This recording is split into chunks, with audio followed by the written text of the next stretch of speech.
The highway shimmered beneath the late afternoon sun, a silver ribbon stretching endlessly forward, heat rising from the asphalt like a mirage. Cars rushed past in a constant blur, but on the shoulder, everything felt unnervingly still. A luxury sedan sat silent, its hood lifted like a question no one had answered. For Marble Cross, the quiet was unfamiliar, almost frightening. Her life had always been loud, ringing phones, packed boardrooms, applause, engines roaring to life at her command. Silence was something she avoided. Yet here she was, stranded, with nothing but dust, wind, and her own thoughts. She stood beside the car, arms crossed, staring into the engine as if sheer willpower could bring it to life. Minutes earlier, the drive had been smooth, almost calming. She had refused a driver that day, wanting the road to clear her head after a bruising meeting. The car had obeyed perfectly until it didn't.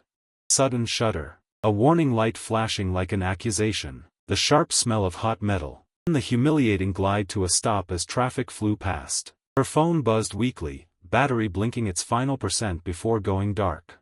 If you believe small moments can change lives, take a second to like this video, share it with someone who needs hope, and subscribe. Tell us in the comments where you're watching from. Your presence truly matters.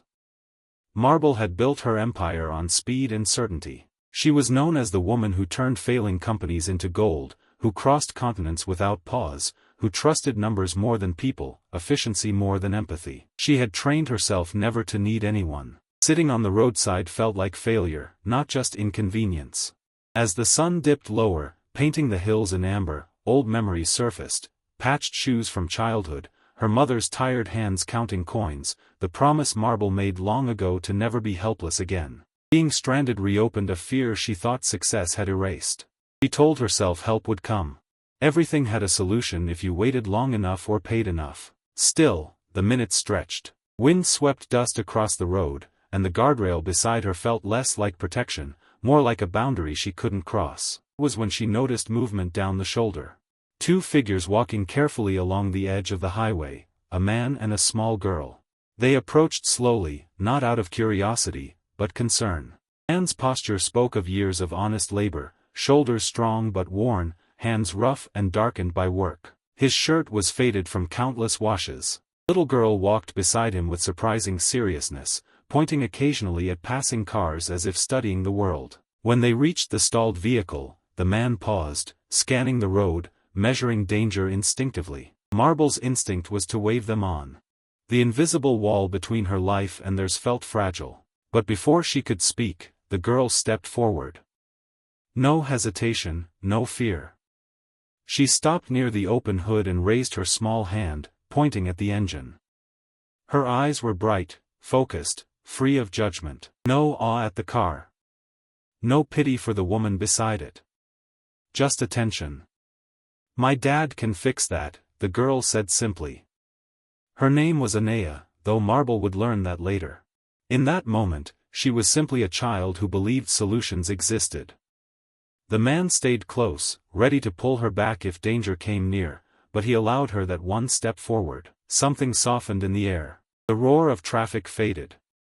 Marble met the girl's gaze, expecting embarrassment or sympathy, and found instead calm certainty that unsettled her more than pity ever could. The man spoke quietly, without pride or expectation. He repaired farm equipment, old cars, whatever neighbors needed. They were walking home from the store. He could take a look, if she wanted. No pressure. Just an offer. Trust didn't come easily to Marble, but the steadiness in Anea's eyes and the man's respectful distance cut through her defenses. She nodded. He leaned over the engine, listening the way some people listen to stories. He checked connections, traced lines, wiped his hands on a cloth worn thin by years of use. Anea stood nearby, her finger tracing the outline of the car as if mapping a path back to motion. Time shifted. It was no longer measured in meetings or deadlines, but in breaths and small adjustments. When he needed a tool he didn't have, Marble felt a flicker of helplessness, quickly replaced by awe as he improvised calmly. The engine didn't start right away. Moments felt impossible. The sun slid closer to the horizon, air cooling. Marble watched the strange intimacy. A woman used to command sitting on asphalt, a man working without expectation, a child believing without doubt. In that fragile triangle, something inside her loosened. She thought of people she had overlooked, voices ignored because they didn't speak her language of speed and profit.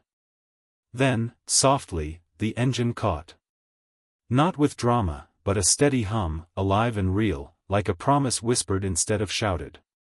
Relief flooded Marble's chest, followed by gratitude that surprised her. Instinctively, she reached for her wallet, but the man gently refused, shaking his head with quiet dignity. He accepted a bottle of water and a heartfelt thank you. Anea accepted a smile that mirrored her belief the world could be kind if you let it. They parted as simply as they had met. The man and the girl continued down the shoulder, their figures shrinking against the glowing hills. Marble sat behind the wheel for a long moment, breathing in the quiet. She didn't drive away immediately. She watched until they disappeared, carrying a lesson she couldn't ignore. If this story is touching your heart, take a moment to like the video, share it, and stay connected. In the weeks that followed, Marble couldn't shake the image of a small hand pointing toward a problem with confidence instead of fear.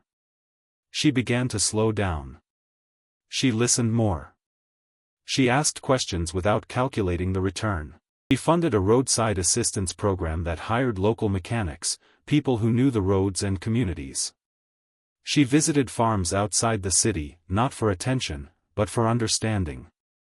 When she finally found Anea and her father again, it was with a quiet thank you and support that respected their independence. Before we end, leave a comment about a moment when a stranger's kindness changed your day. Your story might inspire someone else. On another golden afternoon, Marble drove that same highway. The engine steady. The road familiar, yet transformed.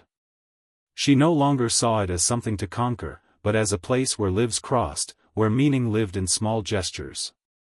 Somewhere ahead, a child would point toward a problem and believe in a solution. And because of that belief, a woman learned that true wealth wasn't the absence of need, but the presence of care.